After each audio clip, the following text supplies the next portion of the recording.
aí, pessoal dos nonos, tudo bem? Professor Wagner aqui. Vamos começar mais uma aula de geografia aqui no canal. Lembrando, né? Para quem não é do nono ano também, seja bem-vindo. É isso aí, a aula de geografia. Eu sempre esqueço disso, gente. Eu preciso marcar no roteiro que eu preciso falar isso. Mas enfim, vamos lá. Lembrando, pessoal do nono ano, deixar um comentário no vídeo, conta como nota de participação. Não precisa ser na hora que estreia o vídeo, pode ser depois, eu estou registrando. Mas é importante ter, tudo bem? Além disso, galera, assistam as videoaulas, porque como a gente não está tendo aula presencial, é aqui que eu estou ajudando a vocês entenderem o conteúdo. E aí as dúvidas que vocês tiverem nos comentários, eu tô lá respondendo, tá? Eu não olho só a pergunta e ignoro, eu respondo mesmo, tudo bem? Tá? Outra coisa extremamente importante é organização do seu estudo, organização do seu horário, né?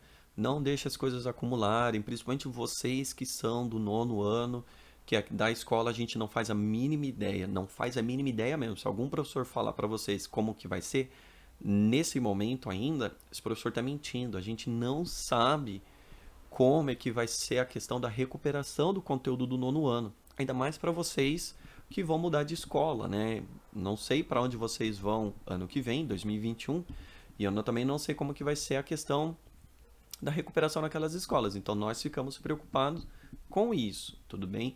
Então faça as lições, assista as videoaulas, participem para que na recuperação desse conteúdo não fique pesado demais, porque provavelmente vai somar o que vocês precisam aprender no primeiro ano, mais a recuperação do conteúdo do nono ano. Então é muita coisa, tá? Por fim, outro recado antes da gente começar a aula. Setembro, outubro, novembro, geralmente são meses que a gente já fica mais cansado mesmo de estudar, principalmente para quem aí estava vindo forte, né, nos estudos desde o começo do ano. Então são 3 meses ali que a gente cansa mesmo. É comum, é normal, não é só vocês que passam por isso, o professor também fica cansado, mas a gente não pode deixar que esse cansaço domine, tá? Pô, tá difícil, tá complicado, para um pouquinho, respira, dá uma lavada no rosto, vai fazer alguma atividade de lazer que você não se cobre, vai assistir uma série, vai assistir um filme, vai ler um livro, vai jogar um videogame, mas tenha em mente que você tem lição ainda para fazer. Então, pô, não tô conseguindo me concentrar agora no período da manhã, então desencana, vai fazer outra coisa, mas no período da tarde essa concentração precisa ser forçada para não deixar as matérias acumularem. Galera, parece que não, mas isso vai afetar vocês pesadamente. Quanto mais vocês enrolarem, mais vocês jogarem para frente para fazer as coisas, pior fica. E muitas vezes a recuperação desse conteúdo pode levar não meses, mas pode levar anos para você conseguir recuperar isso. Vai por mim, já estudei bastante sobre isso, já vi muitos casos, eu já tive também desses problemas, tá? Então confia no professor. Bom, então agora vamos para o conteúdo da aula. Na aula passada, a gente começou a falar da industrialização, desenvolvimento e urbanização, como que a industrialização e o desenvolvimento das indústrias afetaram no crescimento e na formação das cidades. Então lá na primeira parte da aula, eu comecei falando de como eram as cidades antes da industrialização e a partir do momento que começa lá na primeira Revolução Industrial, quais são os fatores para o surgimento das cidades, tá? Agora vamos continuar esse conteúdo vendo o impacto das outras revoluções industriais nas cidades, beleza? Então vamos lá. Na segunda Revolução Industrial, a gente começa a ver a cidade sendo a cidade do automóvel, né? As cidades agora elas vão começar a se remodelar pensando no carro, no caminhão. Como assim? Vamos lá. Na segunda Revolução Industrial, o que a gente tem? O surgimento da indústria automobilística, a indústria do carro e do caminhão, tudo bem? Ao mesmo tempo, as indústrias na segunda Revolução Industrial elas começaram a produzir mais ainda, né? E produzir mais ainda, então se começa um incentivo para que as pessoas consumam mais, que elas comprem mais coisas industrializadas. Então ali é o início do que a gente chama hoje de sociedade do consumo, a sociedade que o consumir está aí como ordem do momento, tá? E isso vai mexer nas configurações das cidades, tá? Com a segunda revolução industrial, a gente tem então também o surgimento da energia elétrica sendo utilizada, a questão do petróleo, e como é mais fácil você, né, transportar energia elétrica, não, mais fácil no sentido assim, né, que eu não preciso estar muito perto da minha fonte de energia, basta, eu posso construir uma hidrelétrica lá longe e fazer com que a energia elétrica chegue nas indústrias através de um sistema de cabos, né, um sistema de rede elétrica, tudo bem? Com isso, as indústrias elas não ficaram mais tão dependentes de surgirem onde tem a fonte de matéria-prima, elas puderam se espalhar mais, tá? Então, com isso, as indústrias elas começam a sair da, do centro das cidades, elas começam a ir mais longe, tá? Ao mesmo tempo que a gente já tem aí o carro, o caminhão, que permite que eu pegue a minha indústria, tire ela do centro da cidade e coloque nas bordas, nas periferias mais afastadas, porque agora eu tenho o carro e eu tenho um caminhão que pode transportar esse produto em maior quantidade, em maior velocidade do que com carroças, né? Então agora a fábrica pode estar mais longe. Ao mesmo tempo, as cidades, pensando nessa, então elas começam a ser redesenhadas, elas começam a pensar na sua estrutura, na sua forma, como que o carro, o caminhão vai circular. Então eu começo, em vez de ter ruas estreitinhas, eu começo já a fazer ruas mais largas, né? Pensando aí no transporte. Para vocês terem uma noção, olha só que louco. Muitas das cidades brasileiras antigas, assim, o tamanho da avenida, o tamanho da rua, elas eram pensadas no sentido de você poder passar ao mesmo tempo duas carroças, uma carroça indo e outra carroça voltando. Essa era a distância. Então dá para as duas passarem, é o tamanho da rua. Com o caminhão e com o carro eles sendo maiores e mais largos do que carroças, né? Não hoje, hoje já mudou bastante, mas principalmente antigamente, então as ruas começaram a ficar apertadas, porque agora eu preciso deixar o carro estacionado e eu preciso que ele passe. Então as ruas antigas, elas começam a ser ampliadas, obviamente nos locais que davam. Então vocês destruía as construções e ampliavam as avenidas, as ruas, nos locais que davam. Nos centros que não se permitia isso, então você aquele trechinho fica curto, mas depois dele as ruas já alargam bastante, tá? Então a cidade ela começa a ser pensada mais como que o carro vai circular, não como as pessoas vão circular, como os carros vão circular, tudo bem? Aí então a gente vai ter o quê? Também a construção de pontes, de túneis, de viadutos, né? Com essa questão dos carros, a gente expande as cidades, né? Agora elas podem começar a crescer horizontalmente. E as fábricas, como eu falei, elas começam a ir para as regiões periféricas, tá? Aqui eu peguei aqui no mapa, né, para vocês terem uma noção, um trecho lá da cidade de São Paulo, em que a gente vê aqui no mapa, né, as grandes rodovias fazendo as ligações, tá vendo? Ó, passando por cima do Rio Tietê, unindo várias cidades não, desculpa, várias regiões ali, né? E as ruas e avenidas são pensando em formas de chegar até essas grandes rodovias que vai permitir uma grande circulação de carros e caminhões, tá? Aqui na foto não dá para ver, mas essas faixas aqui, elas permitem aqui a circulação, tem faixas até para 4, 5, 6 carros ao mesmo tempo, lado a lado. Tudo bem? Então essas são as cidades na Revolução Industrial, na segunda. Obviamente isso não é tudo flores, porque a gente começa a ter então o surgimento dos subúrbios, tá? São os bairros mais afastados dos centros urbanos, que já estão cheios, né? E esses subúrbios é mais para a questão da moradia dos trabalhadores, né? E eles podem morar mais longe justamente por causa do transporte, tá? Quanto mais mais a cidade pensava na circulação dos carros, mais a gente via o surgimento dos subúrbios. Os subúrbios é uma coisa que surgiu mais assim fortemente, começou a surgir nos Estados Unidos, mas aqui no Brasil a gente tem também, que são os bairros mais periféricos, tá? A gente começa a perceber também manchas urbanas, então como a cidade ela está se expandindo horizontalmente, né?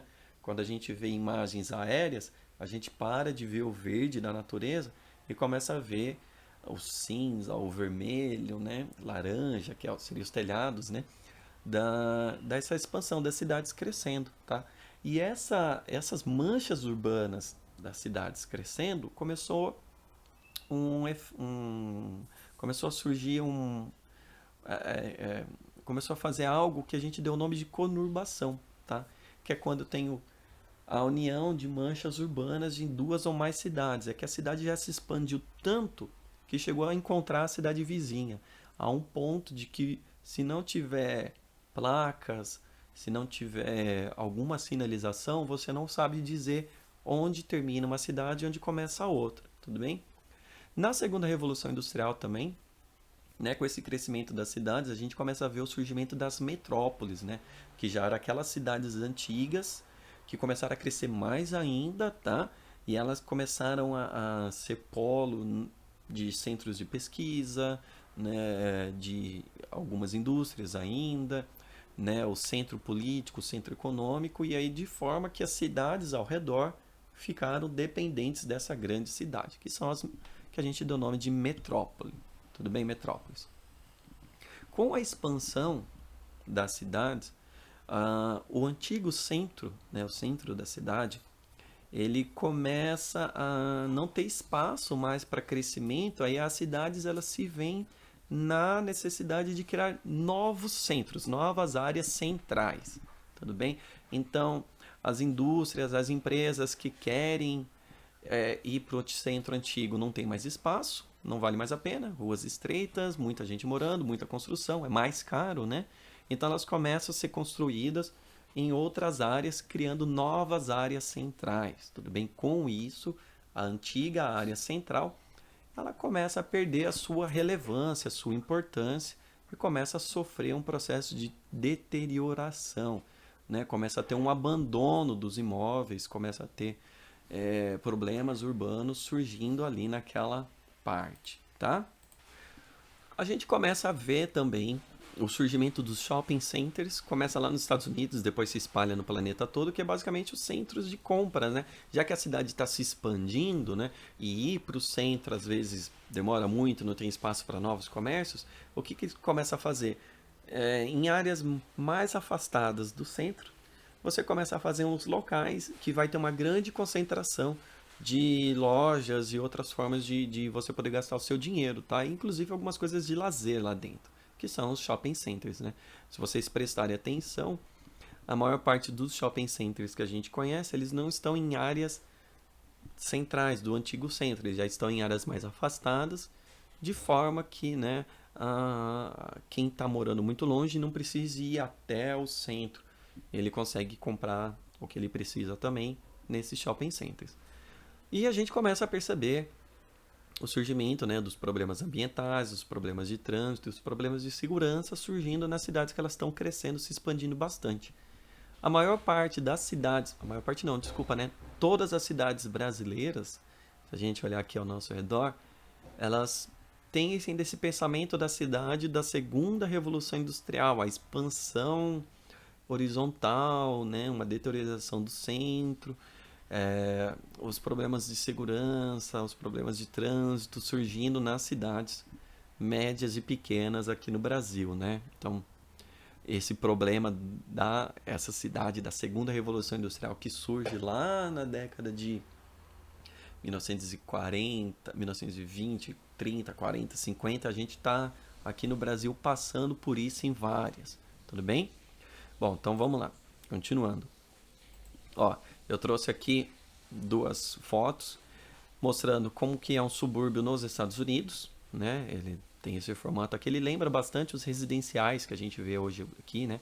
Mas ele é um bairro, né? Uma região pensada para os trabalhadores que têm carros, tudo bem? Então eles moram aqui nessas áreas e vão trabalhar nos centros urbanos, mas eles têm automóveis que podem fazer o transporte deles para as áreas centrais. A gente vê bastante disso em filmes, tá? E aqui é uma foto do subúrbio no Brasil, que a lógica é a mesma, são áreas mais afastadas, pensando mais como moradia dos trabalhadores e eles vão trabalhar depois nas áreas centrais. Tudo bem? Bom, aqui para vocês terem uma noção, eu peguei aqui uma imagem de satélite de São Paulo, né, da região metropolitana de São Paulo. E isso aqui que a gente está vendo é o que a gente chama de mancha urbana, tá? Olha só, a gente vê pouco do verde e mais essa questão aqui das construções. E aqui é uma região altamente conurbada, que houve a conurbação. Olha aqui, eu até tirei a linha que mostra onde começa e onde termina cada cidade.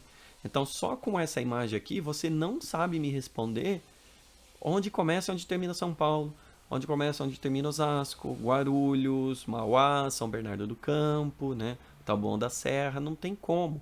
Porque é a mancha urbana, é a conurbação que eu falei para vocês. Agora, se eu pegasse aqui, né, eu utilizei o Google Earth, se eu lá ligasse a opçãozinha de mostrar as divisas, aí a gente veria onde termina e onde começa cada uma. Tudo bem? Devido a isso, e é um assunto que vocês já viram em anos anteriores na escola, essas cidades elas dividem alguns serviços urbanos, como transporte e água e esgoto. Tudo bem? Bom, do mesmo jeito que teve a terceira revolução industrial, as cidades passaram também por modificações por causa disso.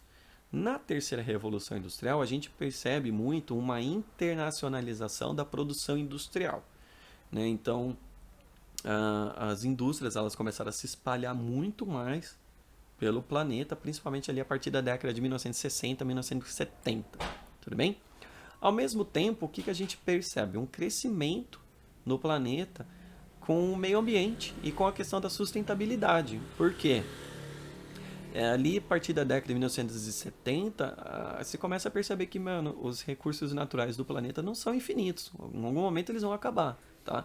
E se começa a trazer esse pensamento, essa preocupação com o meio ambiente para as cidades, tá? Então, a partir de agora, né, muitas da criação das cidades, elas vão começar a levar em consideração também o meio ambiente, tá?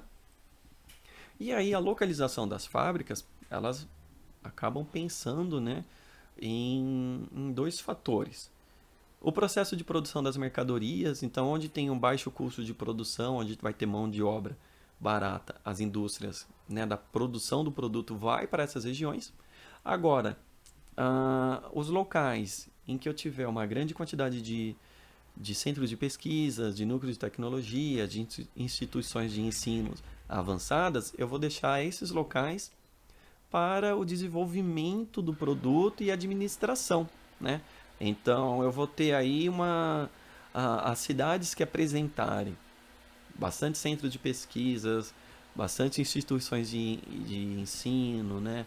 Núcleos de criação de tecnologia, essas cidades elas vão atrair um tipo de empresa. Agora, as que não tiverem isso, elas vão atrair mais fábricas para produção de mercadorias e isso vai impactar na formação das cidades. As cidades que apresentam núcleos tecnológicos, instituições de pesquisa e ensino em grande quantidade, elas começam a ser chamadas de cidades inteligentes ou cidades criativas, né? Então é uma cidade que ela vai estar pensando muito mais em como ela vai crescer, em como que ela vai se modificar com foco na sustentabilidade e no meio ambiente. Então a cidade sofre uma transformação. Ela começa a perder as características lá das cidades da segunda revolução industrial e ela começa a mudar a sua cara, tudo bem? Então vamos lá. As cidades, né, que a gente chama de cidades inteligentes. Então ela vai pegar e vai revitalizar aqueles centros antigos. Então ela para de ter aquele pensamento da expansão horizontal, né, de crescer para os lados, porque crescer para o lado significa ter que destruir o meio ambiente, né? Então ela diminui esse ritmo e ela passa a revitalizar as antigas áreas que foram abandonadas, tá? Por causa da expansão. Ela começa a pensar na cidade não mais para o transporte do carro, né? Mas começa a pensar mais em como diminuir o transporte individual e aumentar o transporte coletivo como forma de diminuir a emissão de poluentes, tá?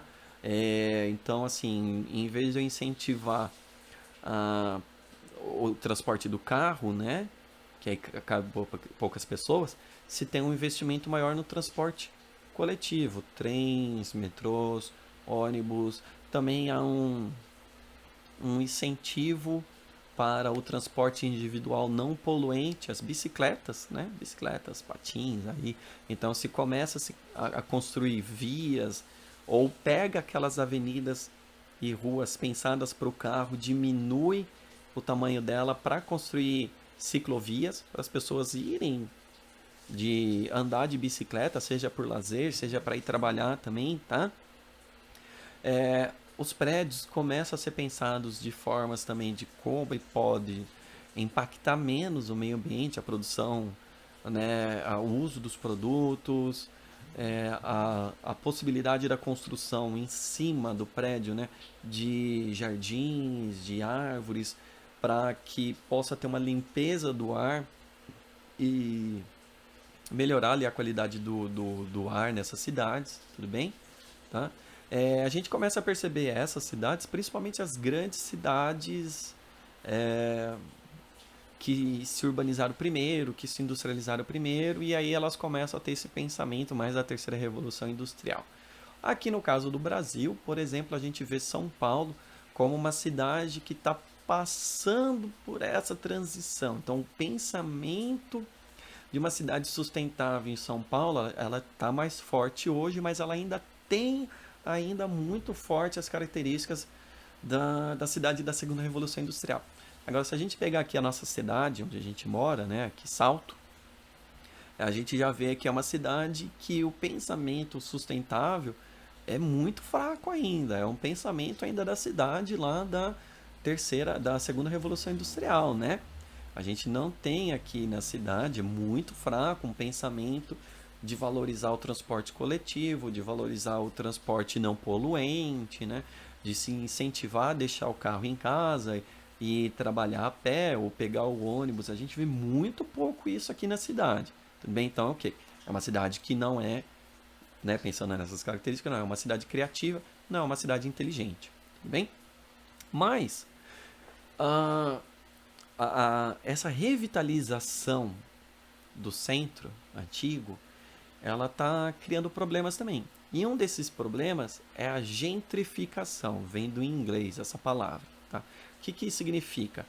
É você fazer um processo de enobrecimento, elitização de áreas específicas das cidades, áreas que estavam abandonadas, né, que acaba tornando inacessível para a população mais pobre. Como assim? Lá eu tenho então a cidade se expandiu, criou novos centros, certo? Bom, os antigos centros, eles começam a ser abandonados, né? Muita gente, muita indústria, muitas pessoas que moravam nesses antigos centros começam a ir para os novos centros, áreas mais afastadas. Então, o centro antigo, ele passa por uma desvalorização, porque está sendo abandonado. Então, o aluguel e até mesmo os prédios, o aluguel passa a ser mais barato, os prédios já não tem tantas manutenção. Com um prédio mais barato, para morar, né, o aluguel mais barato, você atrai uma população mais pobre para morar nos antigos centros, porque aí elas ficam perto dos locais onde elas trabalham. Tudo bem? Tá? E com a revalorização do centro, o que você faz?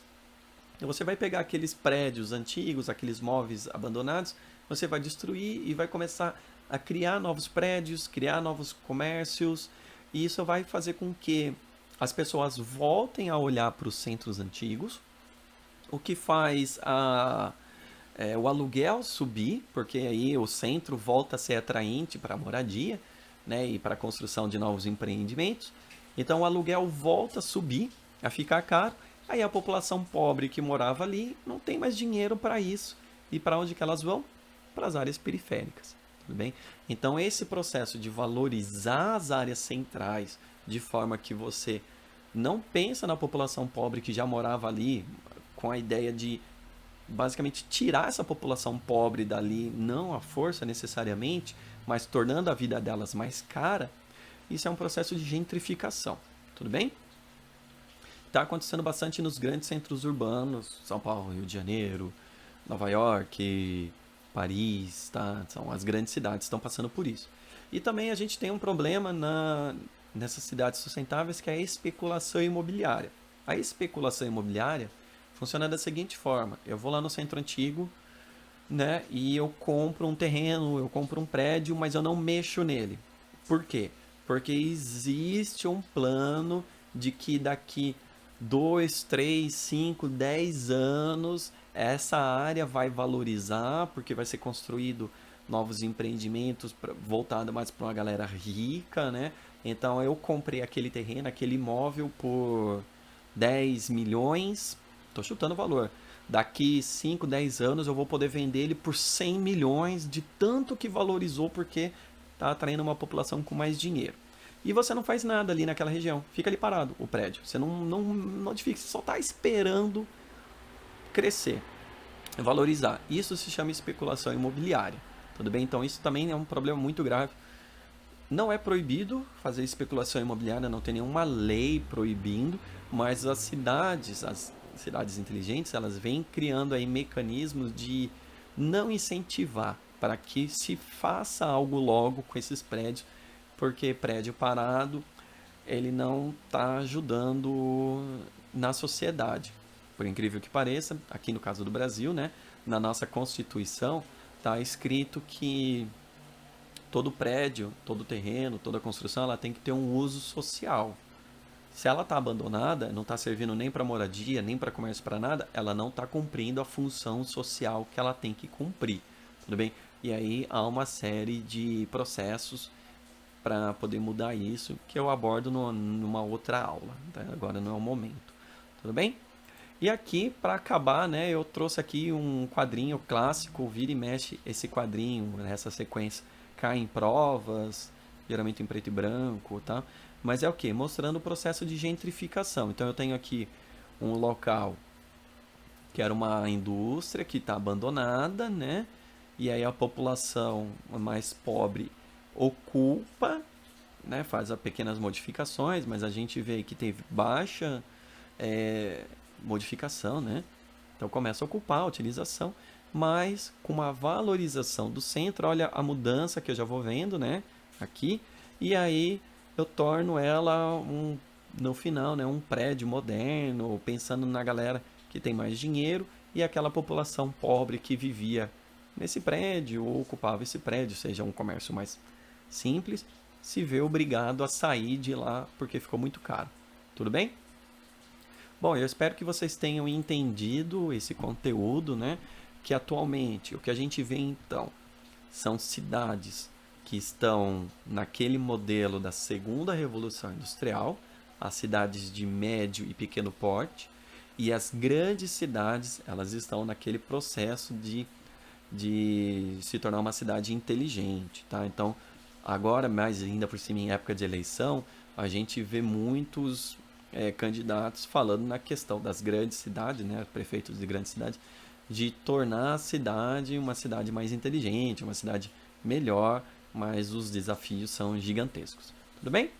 Eu espero que vocês tenham gostado. Na próxima aula a gente vai continuar abordando esses assuntos das cidades, os problemas urbanos e tudo mais. E qualquer dúvida, qualquer comentário, qualquer coisa, deixa aí que eu vou ver e eu vou responder vocês, tá? Então é isso aí e até a próxima aula de geografia.